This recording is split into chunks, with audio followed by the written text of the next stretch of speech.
Welcome to the Redefining Sales podcast. I'm Abby White. Today we have with us Owen Steer, who is Regional Account Manager at LinkedIn.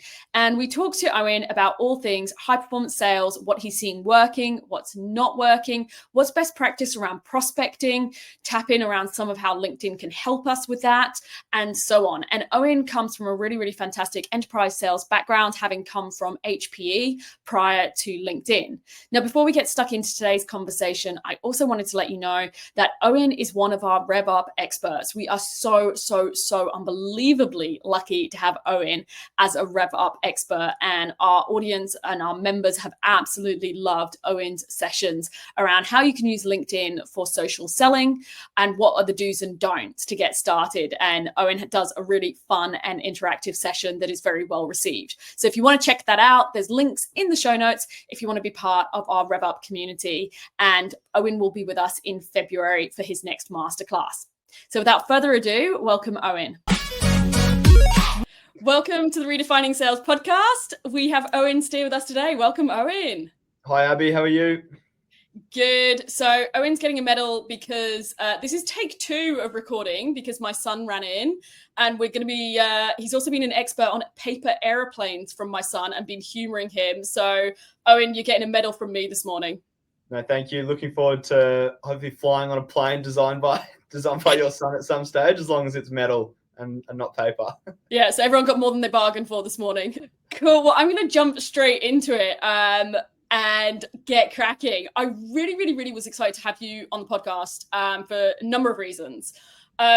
First one, I love some of the latest research that I've seen coming out of LinkedIn. And I personally feel we're in a bit of a state of change with sales, starting to be changes in buyers, changes in other aspects to sort of the landscape.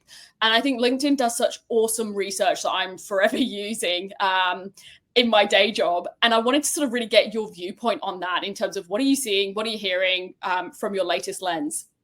Yeah, absolutely. And I think, for anyone that's genuinely interested in this, like yourself, we have our Future of Sales report that goes out quite frequently. So we work with quite a few other partners and customers as well to get a lot of market data. But I think just some of the key snapshots from there is that, we're actually seeing some buyer types change and some role types change as well. So for instance, we're seeing around a 70 to 75% increase in chief revenue titles across the LinkedIn platform. So, not only are you selling to, heads of sales, heads of marketing, whatever business line that you're through, there's now another stakeholder involved, and they're strictly aligned to that revenue side. And I guess my personal experience is that we're seeing them tied towards sales growth, sales operations, and the whole periphery that surrounds the deal. We're also then seeing a lot of feedback in the surveys that we've run of a lot of our buyer types saying they actually don't think that the general seller, understands them or their business well enough to actually be helpful, which is quite a hard thing to hear. But if you think about it, how often are you actually researching your client, right down to the minute detail to actually have something relevant to talk to them about, let alone their business and organization as well. So for anyone interested, really worth jumping in and seeing what we're discussing in that Future of Sales and how it's aligning to your business and the people within there as well. The two other call outs that I wanted to make, quite fortunate that we're a first party website and platform, and I guess the closest competitor is miles off in terms of the data quantity and quality that we have. And we're actually seeing a large shift at the moment in terms of job changes. So for people on our platform, how you actually engage with people and sell through LinkedIn, we're seeing that in January, for people in those senior roles within your client bases, there's a 55% chance that they're more likely to change job than any other month, and that's within Australia. So if you're looking for a new stakeholder, start prospecting through January, because there's going to be some new people within your client base. And I think I read in one of the LinkedIn studies, and I hope I'm not making this up, that when someone has changed job within that first 90 days, they're more likely to accept a LinkedIn message and an outreach. Yeah, far more likely. And it's kind of twofold on that way. So for that individual, we've all got an ego, right? When someone talks to me about something that's relevant to me, I'm way more engaged, way more excited to help out or to understand more about that conversation. And I think if you look at it from a strategic perspective, that person's been hired into role to do a task, right? And so if you can understand what is that task that they've been hired in to do, it really helps you shape your conversation with them and partnership with them moving forward. So, if you have a new sales manager that's come in to your organization, you can bet they're going to be tasked with doing something around growing that sales team. And they're going to come in ambitious right at the start and try and leave a mark. So, what is it that you can do to understand what is that person's new change since they've come into that role? Yeah, totally agree. I was talking to a former client the other day. We caught up for a coffee, and he was saying that he's now coaching. He's in an IT space, former CIO, and he was saying he's actually coaching a lot of IT teams how to get their business case over the line because they're focusing too much on the nitty gritty and not the outcomes. So it's kind of what you're saying. What have you been tasked to achieve? What's the goal? And then how are we almost selling the outcome? And then the rest is almost like semantics, but understanding that outcome. Yeah, absolutely. I think, interestingly to that, at the back end of last year, we were working with one of our clients to grow significantly to capture some available market share. And that was one of the first times that I'd actually worked with the client to help on their business case as well. And I think for me, it was a really good understanding in terms of, what happens after I've left the room because, obviously the decision process, happens at various different stages. And for me, it was a really good understanding to know what I can do to help equip, my clients and partners so that when they're going deeper into that process to try and sell things internally, what do they need to see and what's more relevant to them. And I can tell you, it's not the fancy graphics that I put into my PowerPoints or transitions, but it's the data, it's the ROI, it's the expected outcome. So yeah, interesting you bring that up. That was big learning I had at the back end of last year. Yeah, and look, one great thing for me is I've actually spent quite a bit of time with you. We've brainstormed quite a bit. And I have so much respect for you as a seller, and I wholeheartedly mean that. I spend so much time every day with salespeople, and it's amazing. I've talked to you about your accounts. You just see that coming through in you. So I'm really curious around what you're doing in terms of what's working for you right now. You've touched on a few bits. Is there anything else that you feel as a seller yourself you're really seeing working? Yeah, it's a great question. Appreciate it. Thank you very much. I have to make sure my boss hears that part so he stays happy with me. But I think, and to what we talked about earlier this morning, right at the start of the podcast, is that everyone's just a human at the end of the day, and we've all got things going on outside of work. But I think that what helps me to understand is that trying to push a sale onto someone when they don't want it or don't need it, even if they do purchase something, it's not going to help me in the long term with that client base. Particularly for my set, we've got long-standing partnerships within my account base. So trying to be, as timely, personable, and actually, respecting those businesses is something that I've found really useful at the moment. So, it's no surprise at the moment, budgets are tight. People are pretty hesitant to spend money. People are even hesitant to take meetings because, they've got a million other things that they're trying to do at the moment. So what I've tried to be doing from my side as a seller is, rather than focusing wide, what are the accounts that I have that are publicly in a positive space? And then what is it that I can do to actually, help within that strategic goal of theirs? So, am I talking to them about something that actually matters at a time that matters to them and with the people that care about it? It's something that, that we've all had to shift to. And I've been, shameless plug, I've been obviously using Navigator for that, but I found it extremely helpful. And since doing that, the conversations have been much stronger and much more around partnership and mutual growth, rather than I think you need this right now. Yeah. And that's where my, I guess, confidence in saying that to the client ends, rather than having any data and value to back it up with. That actually takes me quite nicely to, LinkedIn have just released, as part of Sales Navigator, Account IQ and Relationship Map, which I'm absolutely loving. And I think it speaks to what you were just saying there around utilizing those tools to be able to have more of a business conversation, understand their objectives, understand where they're going. Before actually I dive into that question any deeper, for anyone who's not across what Account IQ is, can you give us the high level summary? Yeah, of course. So we'll start Account IQ. Effectively, any account planning or territory planning, you would have had to have done a strengths, weaknesses, opportunities, threats, job changes, job news, to show that your account inside out. And instead of spending hours on doing that, imagine you can do that in about 10 seconds by clicking generate report on LinkedIn Sales Navigator. And what we're effectively doing is using the power of the Microsoft AI platform to provide to you a SWOT analysis on your key accounts. So you're getting information around market trends, their headcount trends, strengths that they have, weaknesses that they're having. So, for example, if a company is reducing headcount, that is in the report that you'll be able to see in terms of why they're facing that headcount reduction. Are they growing? What are their profits like? Have they been mentioned positively in the news, etc.?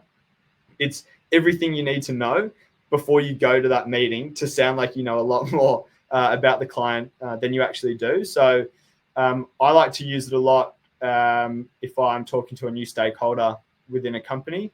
I can go through that report, start to understand a lot about what's the latest and greatest coming out of that company, as well as then understanding, is the company growing? Are they reducing? Who matters within there as well? And is there something within that publicly available information that I can leverage in the conversation to drive it in a direction that I want it to go? Yeah. What I'm loving, I actually was talking about it yesterday at a sales enablement that I did, and the team knew they needed to research and personalize before they reached out. They already were sort of well across the fact that, those that are exceeding quota, personalize and research every single time. And, they actually reach out less than underperformers. And that's a LinkedIn stat. Yeah. But see, I've been reading your reports. This is how you're into it. Yeah. This is how my life is. I sit and read LinkedIn reports. I have no life. And paper airplanes, yeah. That and paper airplanes, yeah. So they knew that, they understood it, but the challenge was, that's great, but I just don't have time. Like, my day job is so demanding. I'm getting smashed. That's utopia. And so I showed them some screenshots of some of their key clients with Account IQ, and they were just like, oh my God. And that's what I'm liking, is at the moment I feel when I'm doing sales enablement to teams, I almost used to feel a bit uncomfortable talking about some of the research, because I know how hard it is to do that. And, I think I'm pretty efficient at it, but it's still hard and time consuming. And I think Account IQ is an amazing way to be able to go, right, I can do that personalization that's being demanded of us, but within a few seconds. Yeah, absolutely. And it's invaluable from that end. And one of the things that I've found quite interesting as well is that, Navigator is often seen as a sales tool, and specifically as a prospecting tool. And, often one of the biggest, hurdles that I come across is people saying, our account managers don't need it because they know everything about the client. So I've never met an account manager that knows everything about their client. There's some people within our organization that I think are extremely good operators, but they can only know so much. And they certainly don't know the news before it comes out. So having that real-time data that comes through and alerts and information they can draw on from Account IQ is invaluable to them. So, if you're dealing with the big banks, anywhere from the big banks right down to the smallest company, you need to know what's happening within that organization. And showing this to our client pool, one of the things that I've heard more than twice is, oh, this team would love this. Our content team would love this, because instead of them having to go and do the research on these accounts as well, non-traditional people that are using Navigator are getting value out of understanding the total market that their sales teams and marketing teams are pursuing, for them to be able to, guide directions with, social media content as well. Mm. And back to your previous point on existing clients, I actually talked about this one yesterday because the enablement I was doing, the client has got like a few real big, beefy corporates. And I was actually saying, if anything, I think my personal opinion is it's almost more dangerous with existing clients, because you go native and you think, and so you don't research before you go in. And I remember with one of the banks actually in a previous role, as I was on my way to the client, looking on my phone and just sort of Googling if they'd been in the news, and they had just released some interim reports the previous day. And it's that kind of thing that actually, it's almost dangerous to think you've gone native. Absolutely. And to that point as well, if they are a big client, they expect you to know everything that's happening within that organization. And very quickly you can be outshone by someone that comes in with information and relevant, rather than the same person time and time again. So using this and the data to stay front of mind, and as though you are client obsessed, it just is all about building that trust. Yeah. So I'm going to ask you the question I get asked that I get annoyed at. So I thought it'd be fun to ask you it. Yeah. I'm excited to hear it. Do you think there's anything that's not working? I feel like in our industry, I don't know whether you feel this, but I feel in our industry, we always get like, cold call's not working anymore, or so-and-so's not working anymore, or, Is there anything that you feel from your lens it's not working, or you're trying to stay away from? Yeah. I mean, I think it's a hard question to answer, because even just within my 32 clients I look after, they're all completely different industries, completely different personalities. They're facing different market conditions. Some are growing, some are reducing headcount. So I would say blanket, there's no thing that's not working. But the things that I've found personally that's not working for me is, I guess, just trying to make something happen where there's not. And that really shines through by people just strictly not taking back my responses. So even clients where a year ago we'd implemented strategic plans, lots of training, lots of engagement, some really strong usage on our platform, trying to artificially create something new, I don't think is working. It's certainly not working for me, and I can't imagine it's working anywhere else. And that's because like what we talked about before, is that it's so clear that the market's tight, budgets are tight, people are stressed. At the moment, a lot of people are wearing quite a few different hats. There's a lot of organizational changes as well. So I think that if someone's not ready to be talked to, it's not worth harming the relationship to artificially create something. So if I flip that on its head, what we talked about earlier in terms of what is working, it's been relevant. It's talking to people at the right time in a way that they want to be engaged with as well. It's probably as simple as that. Yeah, no, I agree. And I think there's a place for everything. Like, there's one client I worked with, and they had someone in their team who was a really strong caller. And it's like, whoa, and was cutting through to like the big banks and really senior roles. And it was like, I've got no idea how you're doing this, but it was really, really cutting through. And I think that there's like a place, depending on your industry, depending on your role, I think there's a place for everything. Oh, absolutely. Yeah. So I want to talk about prospecting a little bit, because something that I'm seeing as a theme is certain industries, particularly where it might be, to your point, a little bit more challenging, a little bit of a tougher market. People are having to really double down on prospecting. We can't just hope that it's going to come in. We've got to really go out there. And for some industries that we're working with, we're noticing that either if people are new to the role, they haven't prospected before, so they've not really developed that skill, or they've not done it for quite a few years and there's a level of getting back on the horse. So is there anything that you're seeing around prospecting that you'd encourage people to consider? Very timely that you bring this up. There's a lot of, I guess, change that we're seeing from the prospecting front, and a lot of that I'm seeing within my professional services client base as well. So if you talk about traditionally non-sales companies, you look at the big four, and they're all about trying to sell at the moment. They certainly won't use the word selling, but what they're doing is trying to increase revenue within new and existing clients. So that to me is just another way for saying, selling. And I think what we're finding really interesting is that the way that they're going down the sales and prospecting path is completely different to some of the major tech vendors that you and I would both know and have probably worked at ourselves as well.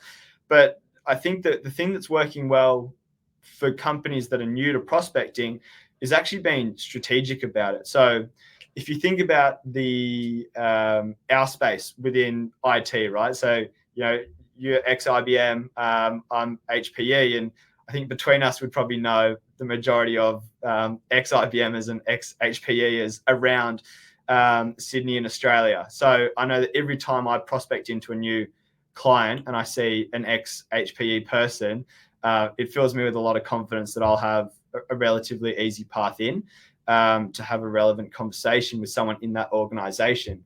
And I'm seeing that not only the technology companies doing that, which they've been leveraging our platform for years to do that, but the professional services clients are using that as well, but they're leveraging the value of their partners, their managing partners and directors who have come up for years and years and years, and often decades, to be really trusted and have clients that they've had for years and years. And so now, the consultants and the managers and the BD people within these professional services clients are getting very good at leveraging the value of the network of their partners. And so it's just a really interesting insight, I think, in terms of a non-common sales organization, prospecting and driving business through new ways to leverage our platform and any platform through things like warm leads and shared connection paths into these big accounts. So there was a really good example of that, of when LinkedIn a couple months ago had like a Future of Sales summit that we were both at. Yep. And one of your team, and I really hope you know the example I'm about to talk about, that one of your team gave an example of the LinkedIn team all like doing reach outs and going like, who's connected to who and who can I intro you? Do you know where I'm going with this? I do. Share the story. Yeah, absolutely. So another plug to Alana Britton, who'd come up with the idea of sprints. So effectively, the team would sit in a room, and I'm actually not directly in that team, but from how I understand those sessions to have run, is that the team would sit in the room, and for an example, they would focus on one of the team's account list for that half hour, that hour. And within that session, the whole room would be focused on that person's specific account set. They would, on LinkedIn Navigator, download that account list, send it across to everyone in the team. Then the whole team would be able to use their shared connections, their warm paths in, or relevant conversations that they could start within this client base to generate meetings, which then obviously lead to revenue or just relationship building within these account sets. So rather than sitting around a room with Excel up on the table and does anyone know this person? Does anyone know this person? It was straight away, right then sitting in the room, you had the account list of that person, you had all the relevant data on those leads and the people within those accounts. And from perspective of 8 or 10 different people looking at the same account set, the breadth that you can get in terms of different ways into those accounts is extraordinary. And on a smaller perspective, we use that all the time here at LinkedIn. Most of our ways into clients are through warm introductions.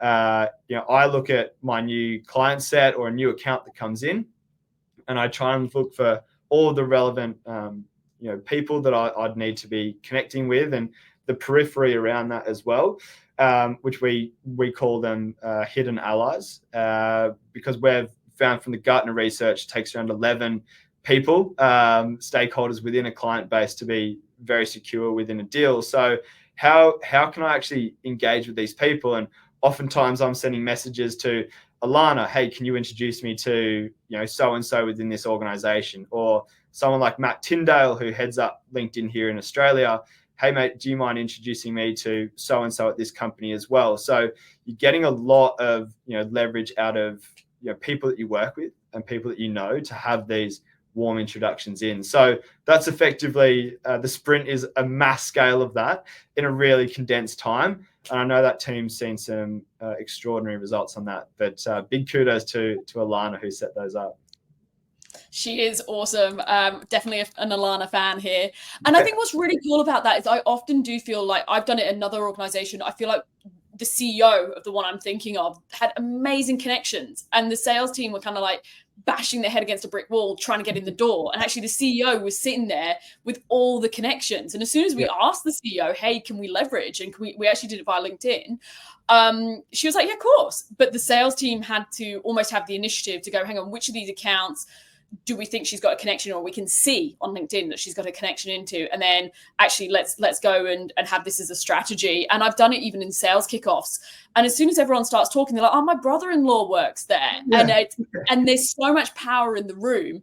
And I almost feel like sometimes we make sales really hard, and we're trying to do the hard yards and the cold stuff when there's warm right there. Yeah, absolutely. And I mean, doubling down on that, it's that if you think about it, right, every person in a company is effectively in sales.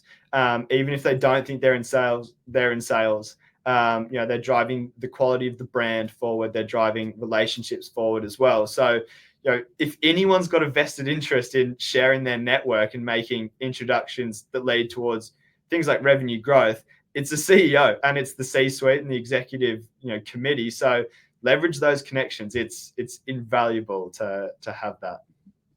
And I think on that note, that was something I learned quite early in my career. I think IBM were quite good at that, of it's not a weakness to go to an exec and say, hey, actually, can you help me in this, get into this account? Or can you come along and get that exec, peer-to-peer relationship? It's actually a strength to be able to ask and build those relationships and get better stakeholder coverage, or get an open door if they've got a connection or they've got a title that helps you open the door.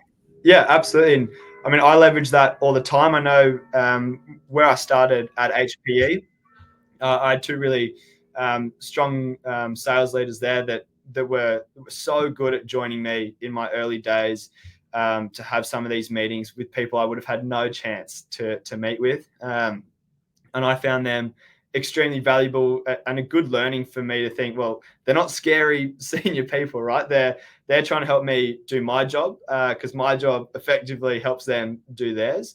And so, what kind of shared goals do we have?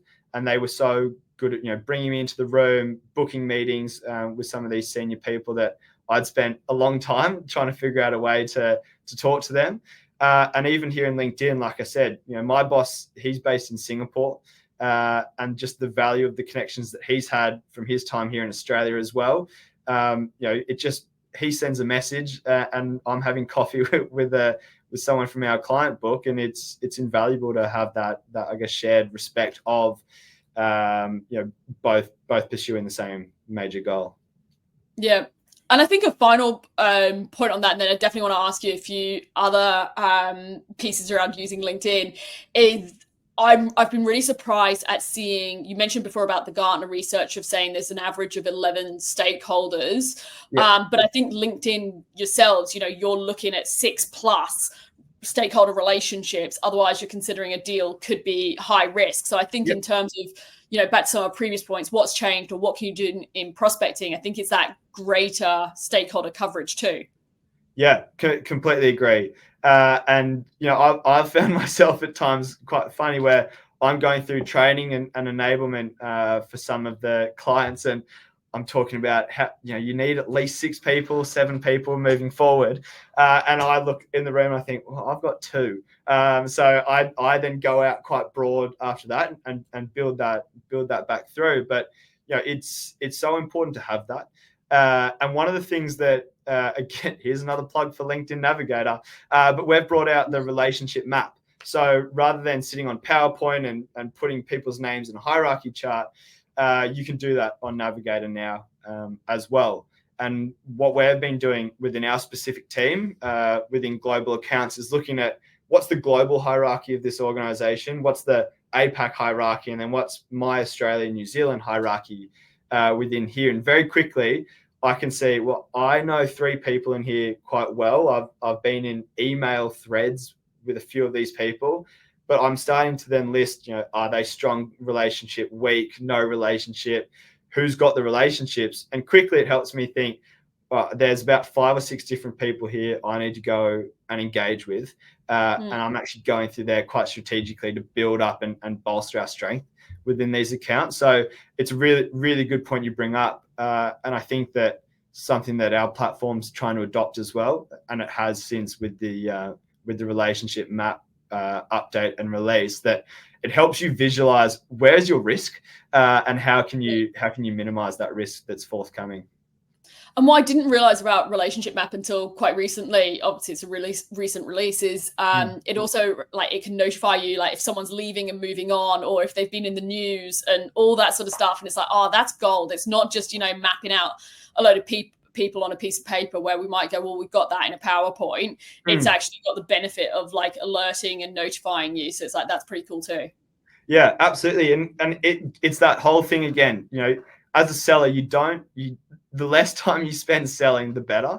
And it's that point you brought up before, Abby, is, people that are actually reaching out less are having better success.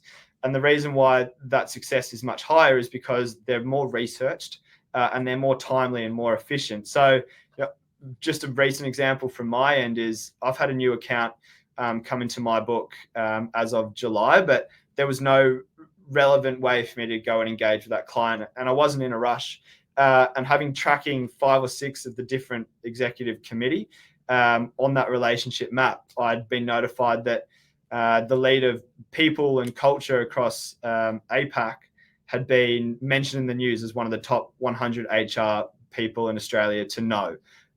So, saw that in the news. I was alerted on that map, started a conversation with this person on InMail, and we're meeting next week or the week after. So it's a really just natural way, having people in those account maps to then focus your prospecting in those stakeholders that seem to matter to you and your pursuit. So I've got to ask you on that, on a slight change of tact. You mentioned there around sending an email. Yeah. I get a lot of questions around this of, do in-mails actually work? Oh, I get them all the time and I don't read them. What makes a good in-mail? What's your answer to that? Yeah, it comes back to, I guess, the core pillars that we've talked about the whole time is it relevant? Do they care? And why are you sending it? We always have, and I like to try and teach people kind of 3 key things is, why am I messaging you? And what is the relationship behind that message? What is it that I want from this message? And then when. So every message I'll have is, are you free on Thursday? Are you free next week on Tuesday? It starts to solicit a response from people, but my in-mails that go out will be related to something that matters to that person. I've had success with some of the CEOs at the Big Four, some of the global banks as well, the managing directors there, by talking to things that seem relevant to them. For example, one of the global banks, they've got an office here in Sydney, and their local CEO is all about sustainability, loves sustainability, is really pushing the sustainability agenda, and is doing a great job of it as well. And someone in such a senior position, it's really positive that they're coming with that strong stance. So I became a lover of sustainability as well. and found some LinkedIn data that supports changes in sustainability roles. So if you've ever heard Grace Kerrison speak, our LinkedIn head of APAC, also a very big advocate of sustainability and has a great sustainability narrative. So I shared some of that data with this global bank leader, and a response that later that afternoon that was relevant to them as well. Where I haven't seen the success is if I've got 10 minutes left in the day and I don't want to miss the bus home, so I send 5 really quick messages out, and it's, hey, I'm your account director, and we should meet. I never get a response on that, but when I put a little bit more time and effort into that, I get a much better strike rate. I'm not saying I get anything around 70% response rate, but when I do put the time and effort in, it's a much stronger response. Do you find that from your end as well, Abby? I feel it's the same thing, right? A rubbish cold call, a rubbish email, a rubbish LinkedIn message that is just generic, not personalized, all about the biggest mistake I see is it's all about the company. So like, we've been in business for 25 years and we're awesome, and this is what we do. And it's not about the prospect, what they might be facing, what some of their challenges might be. It's not relevant to them. It's just like it's a pitch. And so I think for me, I think LinkedIn's no different. You've got to have that personalized, that research, everything we keep talking about. Otherwise, it's not going to work. It doesn't matter what the platform is. It could be a fax, if anyone still has a fax. It just has to, it cannot be spam, is basically the punchline. Yeah, completely agree. And I mean, even from my end, I get these messages on LinkedIn. I've had someone on LinkedIn message me and try to sell me like prospect list. I thought, mate, you could have done 2 minutes of research and would have known that I'm the complete antithesis of that idea. And I've actually got that first party data here anyway. So again, it's just, there's no way they're getting a response, and there's no way that conversation is going anywhere from there. But that research element really, really goes a long way. Yeah. And I think something that I really want to talk to you about is what I've noticed is there's a lot of people in my network who will very happily present to a CEO, super confident, super experienced, ask them to do a LinkedIn post, and it's like, oh. And I believe, and I don't know whether I'm right in this is just my lens, that there is a challenge with sales teams using LinkedIn for 2 reasons. One is I'm putting myself out there. I don't want to come across like an ass and that I'm full of myself. Or the second one is actually I just don't have time, and also building and getting into the habit and getting onto the horse. So if I break those into 2 and start with the like putting yourself out there and feeling uncomfortable, how do you encourage people to get over that? How do you get over that? How do you do it? Yeah, and I'm by no means the best person for this. I'm not a once a week poster. I'm maybe once a month, and that's what I'm comfortable with. And I think that's what my network is comfortable with seeing from me. So I like to stick to that cadence. I guess the way that I got over is actually through your masterclass session, which I think was with Maz, where they talked about the personal brand. And the thing that I found really interesting, and I've started to adopt it in my posts, is what matters to you, and what do you really care about, and then what matters to your audience, and where does that intersection lock? So for me, hey Jaden, how are you? So for me, the intersection that I love is around sport. I love sports, and so things that are related to sports. So a lot of my things will have races that I've done or activities that I've done around charity work as well, through blood donations, and then tying that into data with something else to do with LinkedIn. That's where I feel comfortable with my posts. I think in Australia we're quite unfortunate with that tall poppy syndrome. No one likes to put themselves out there too far. But I think that if you want to try and overcome that, it's quite simple to look at in terms of what do you actually care about, and what can you speak genuinely about, and what is it that people would expect to hear from you about. No one's going to throw cheeky comments about something that you genuinely care about and that they know that you care about as well. So be honest, be open, and just be forthcoming with things that you think are relevant to people you care about, and whether they're prospects or just friends on the platform as well. The other part around that from the sales teams is an interesting question, and I like to just try and discuss the same process there as well. One of the things that I'm really excited about is that obviously LinkedIn and Microsoft are strongly partnered, and we've got a really strong AI platform that's come into our LinkedIn. LinkedIn.com, as well as all of our other LinkedIn marketing, talent, learning, and sales solutions as well. And so one of the things that I've found is that in my posts, I can put 5 dot points around things that I want to discuss or things that I think are relevant, and AI can write the rest. So if you see on my page, there's actually posts that I had written for me by the LinkedIn AI. And I thought it was great. I didn't know how to word it. I didn't know how to make it interesting and cool and relevant to the market. So I just asked AI to do it. So if anyone's got a premium LinkedIn, you'll be able to have that post written for you in no time. Thank you. I am conscious that I have to let you go because you have to run to a meeting, but I'm also going to give Owen an award because whilst he was answering that question, I was on mute with my little one running in and hijacking our podcast, and Owen managed to keep going and answer the question. So hats off to you, not only for your knowledge around sales, your knowledge in helping us around the industry and how it's evolving, but also your ability to do a podcast with distractions of small children. Hats off to you today. No, it's good. It keeps it exciting. But yeah, Abby, wanted to thank you as well for having me on the platform, and thanks to the audience as well for listening. But just to leave on 2 points is that if you have any questions on anything to do with LinkedIn, don't hesitate to reach out to me or anyone else that you know of that works at LinkedIn. It's a very powerful platform. There's 1 billion people on there now. There's 14 million people in Australia on there. So, think about how you can use it within your own industry. We're agnostic across industries.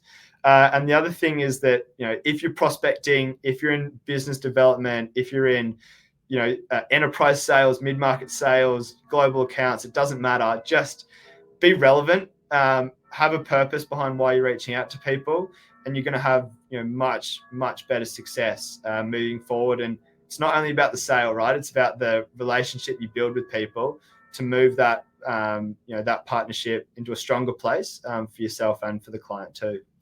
Yeah. And I do think, hats off. LinkedIn, I think, are really fantastic at building relationships. I was in Singapore and your team were like, come have lunch, meet us, come look around the office. We'll show you around. We'll do a tour. Like, I felt like long lost family.